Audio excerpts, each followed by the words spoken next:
कैसा है कैसा नहीं। तो स्वागत है एडोटो में। आज मैं एक नया प्रोडक्ट की अनबॉक्सिंग करूँगा जो कि आप देखकर हैरान हो जाएंगे।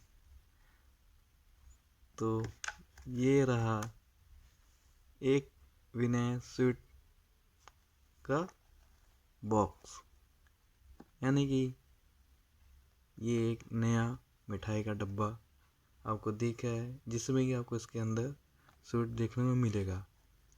जैसा कि आपको दिखा, ये न्यू विनय स्वीट्स है जो कि आपको हाथीरस जामुहानी वाराणसी, यानी ये जो स्वीट्स है ये आपको बनारस यानी वाराणसी में आपको ये स्वीट्स मिलेगा।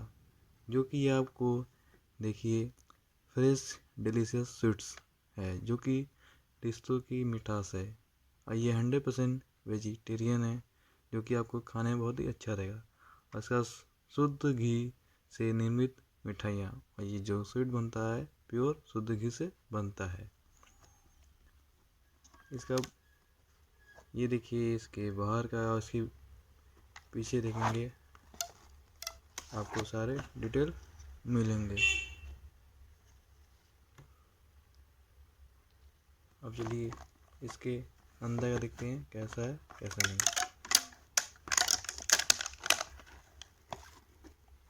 तो ये रहा इसके अंदर का स्वीट्स। ये इस मिठाई का नाम है काजू क्रीम रोल स्वीट्स, जो कि आपको इसमें बहुत सारे आपको काजू किशमिश आपको मिलेंगे।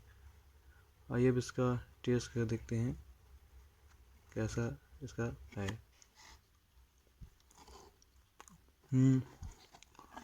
इसका टेस्ट वाकई बहुत क्रीमी है और इसमें काजू के साथ सब मिले हुए हैं, खाने में बहुत अच्छा लगा है। तो आप लोग इसे ट्राई कीजिए और कमेंट बताइए कैसा लगा। मैं इसका लोकेशन लिंक डिस्क्रिप्शन में दे दूँगा, तो ज़्यादा सब्सक्राइब कीजिए। Thank you.